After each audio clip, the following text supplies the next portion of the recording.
The Paragon of Man, Smoke Pit Fairy Tales Part 3, Chapter 9, Still Life with Pearl.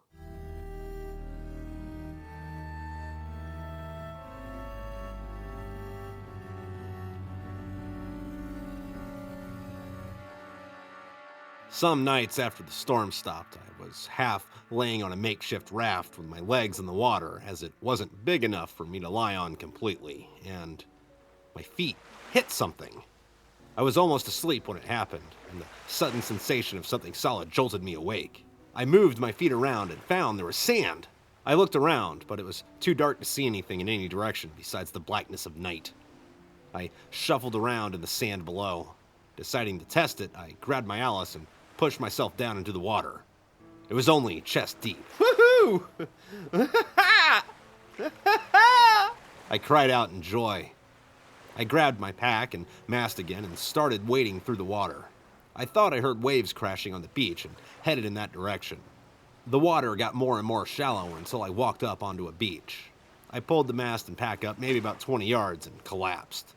I hugged the ground and wept with happiness until I fell under a sleep spell. I woke to the smell of fire. I was too exhausted to open my eyes. I cuddled my pack and tried to fall back asleep. I tossed and turned a few times, but the sun beat down on me and I couldn't get comfortable. I faced up and saw bright red through my eyelids. I cursed at the sun and wished to return to my slumber. And then I realized I was swearing at the sun. I opened my eyes and the clouds had dissipated. I mean, there was still some up there, but I could see the sun. I jumped and laughed. I honestly couldn't remember the last time I'd seen that beautiful yellow burning ball of light. I walked around in a circle, smiling and looking up. I took off my blouse and skivvy shirt and let the rays burn into my skin with a smile that touched my ears. When I was content, I rolled up my clothes, put them under the top flap of my pack, and walked towards the smell of fire. I didn't know where I was, but it damn sure looked like California. I climbed a small cliff and looked around to see I was on a small island. I couldn't see any other land in any direction, but the rock I was on wasn't larger than a square mile. I explored around for a little bit. There was a grove and a small field with various crops growing in it. There was also a decent amount of sea lions on the northern beach.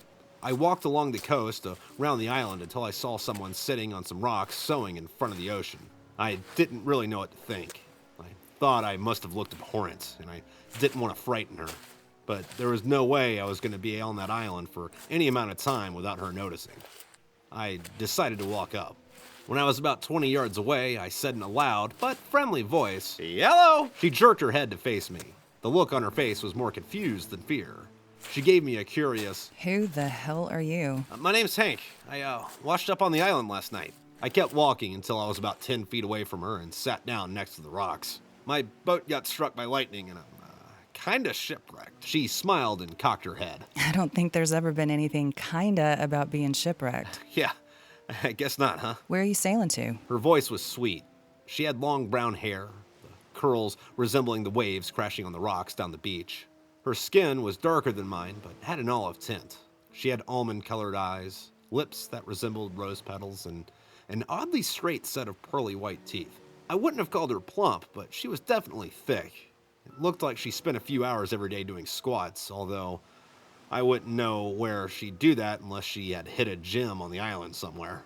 If I were to have had to take a swing at her ethnicity, I would have guessed Israeli or maybe Lebanese. That's a really long story. Do you have anywhere you need to be soon? I've been trying to get home for what I think's about 2 years, but I've had no reference to time since God knows when. She nodded and put down the hooks she was sewing with.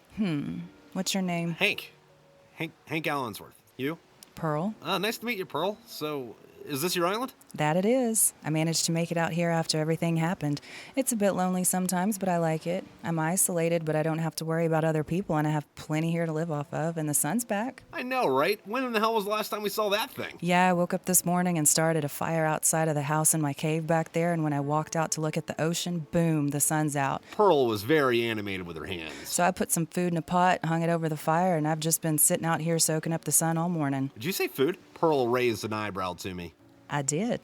You wouldn't be willing to share that, would you? Maybe, if you ask me, please. Please. I tried to sound flirty instead of desperate. I hadn't eaten in days and could have probably eaten a horse without even cooking it.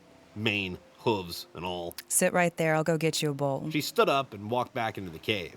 She returned a few minutes later with a large wooden bowl full of cut-up chicken, hummus, olive oil, and lettuce. She also brought a bottle of red wine. She handed me the bowl and sat down about a foot away from me and worked on opening the wine.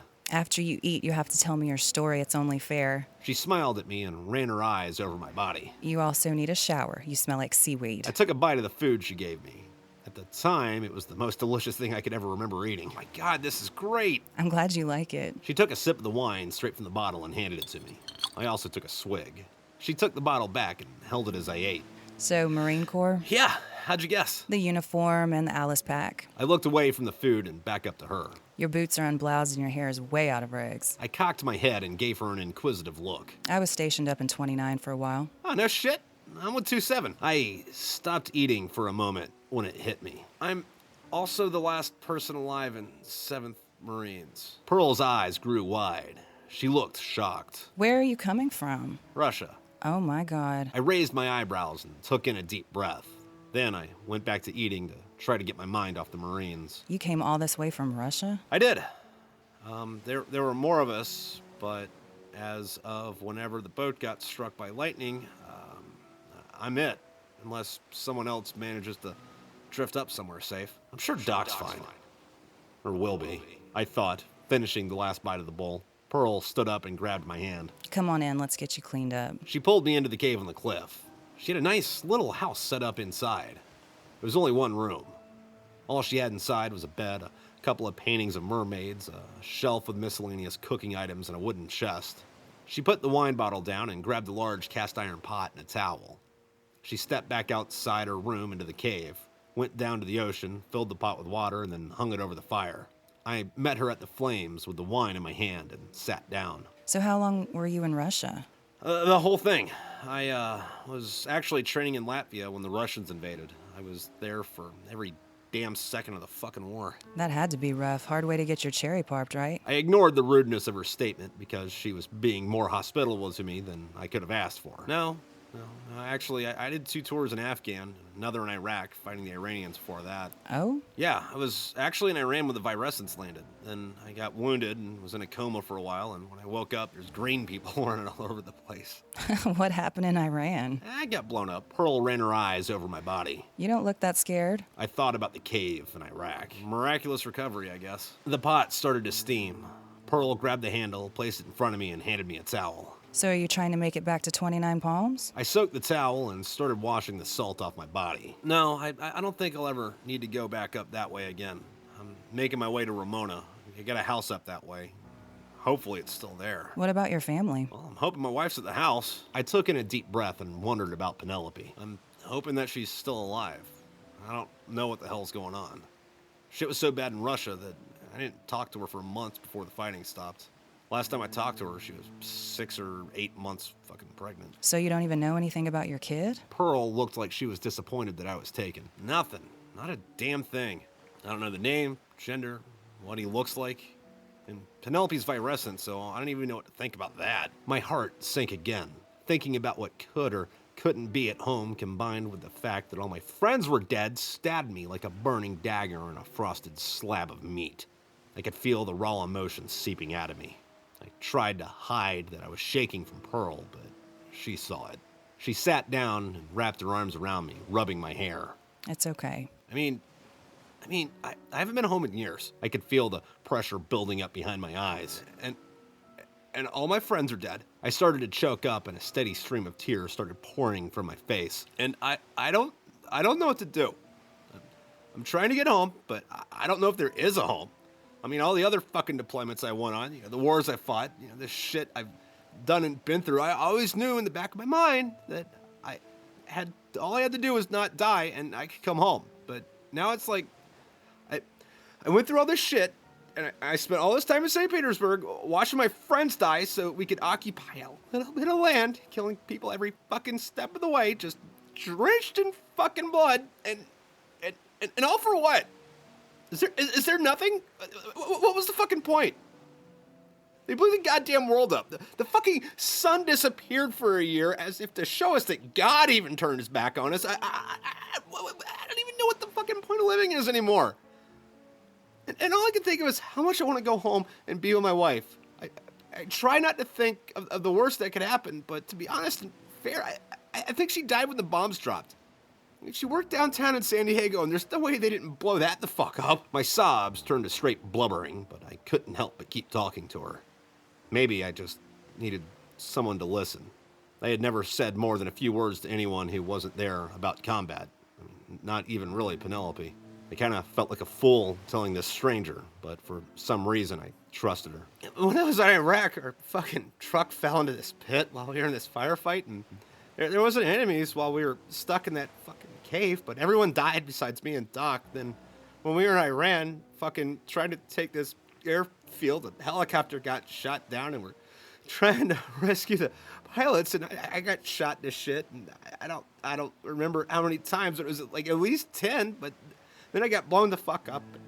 Both me and Doc did, but I still got to go home afterwards, and as shitty as things were, and I didn't have the highest of spirits, and I ate some fucked up shit when I got home, but yeah, I got home, and then I go to Latvia to train for 6 fucking months, and the fucking goddamn Russians invade, and I get stuck fighting in St. Petersburg for God knows how long, and I had to watch 2 of my best friends get killed right the fuck in front of me, and like Claire got blown up in this laboratory, and Fawn's got a bullet in his fucking ankle. It came out the opposite shoulder, which happened while I was fucking holding him, man. Did we get to where we need to go, and there's no fucking con with anyone. It turns out while we were fucking fighting, everyone decided to say fuck it and destroy the world. Pearl kept rubbing my head, holding me in close. And then the division decides to fucking split up and just walk home after we sat there for months not knowing what the fuck was going on. And 7th Marines loads up into this truck and drives to Scandinavia. And we meet these friendly fucking villagers. It happened to actually be a fucking cult. And they fucking kill all but 12 of us. And they sacrifice some people to fucking Satan or some shit. And they ate a couple of guys and put the rest of them on fucking meat hooks like livestock. And I got fucking raped. Then we escaped by what I can only imagine was the grace of fucking God. We shoot our way out and spend the winter in Scotland with some... They were nice people, and they were kind enough to host us, but then we all fucking sailed this goddamn way to fucking Panama. We get through the canal, and then on the other fucking side is this fucking rush mech, and it kills like fucking half of us. Then we're fucking 5 Marines and a sailor left in the fucking regiment. Our goddamn boat gets struck by fucking lightning, and I washed up alive. Like, did I piss off God? What did I do to who to have to go through this? Like, fucking, I wish I died the first weekend I was in Afghanistan and never had to deal with this shit. Like, why am I the fucking guy that never dies? Pearl wiped the tears from my face and straddled me. She pushed my face into her chest and rubbed the back of my head. Shh, it's okay. I'm glad you made it. I grabbed the bottle and downed the rest of the wine. Pearl pushed me back and used her body as a blanket on mine. I passed out with her rubbing me. It was dark when I woke up. Pearl was still on top of me. We were still clothed, so I didn't feel any worse than I thought I needed to. I knew I really should have pushed her off, but she was warm and comfortable, and I needed someone to be intimate with for just a little bit. I told myself it was okay to lay with her like that because we weren't actually doing anything, and my wife probably wasn't even alive, so I might not have technically been wrong for doing that. Then I thought about how if Penelope was actually gone, how long it was going to be before I got someone to hold me again. When the morning came around, Pearl rekindled the fire and cracked a few eggs. I walked out of the cave and let the sun beat down on my skin.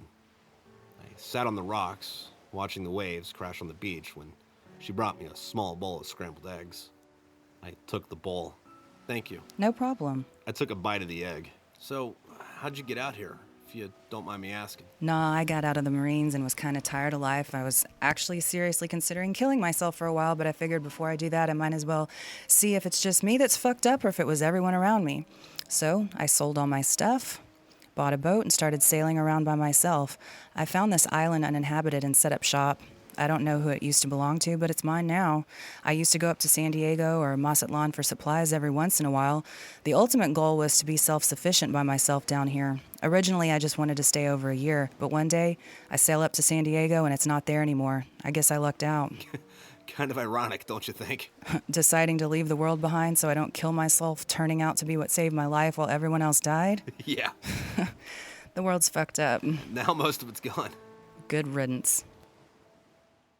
Hey, what's up? Thanks for listening to another episode of the Paragon of Man Smoke Pit Fairy Tales Part 3. If you can't tell, I got a little sun this weekend. I hope your Memorial Day went well. I don't like this light. I guess that's just too damn bad, huh? Anyway, my weekend went well. I had a good time. Got a little sunburny, listening to some music, drank a little bit too much. Thought about my buddy Smith for a little bit. Not that he's the only guy I know that's plastered, but you know, it was directly relevant.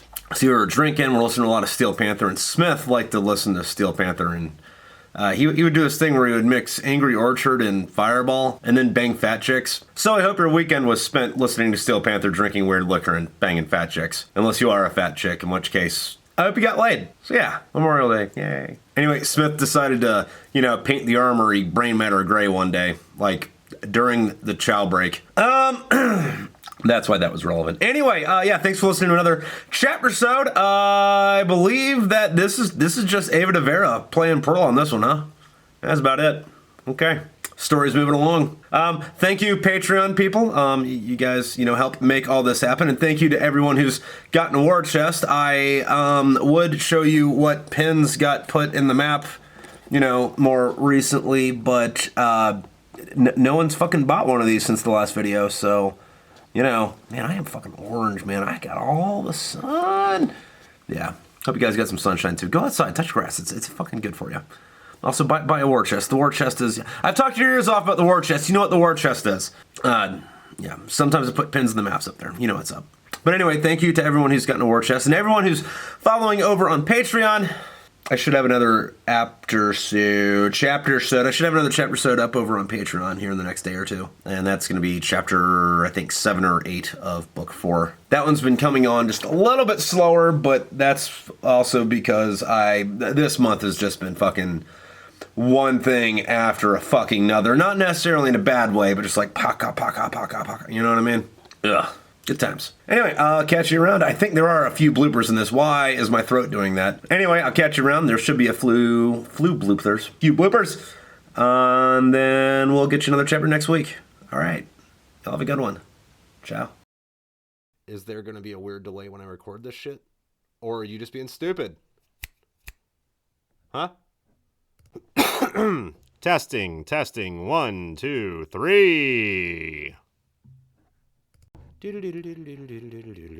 She also brought a bottle of wed wine. Wed wine. She brought wed wine. I woke to the smell of smire. The smell of smire. I woke to the smell of smire. No, I don't think I'll ever need to go that way again. I walked along the coast until I locked around the coast. Let's try that again. She pushed my face. She pussed. Ah, God. All right. I was stationed up in 29. Oh, God damn it.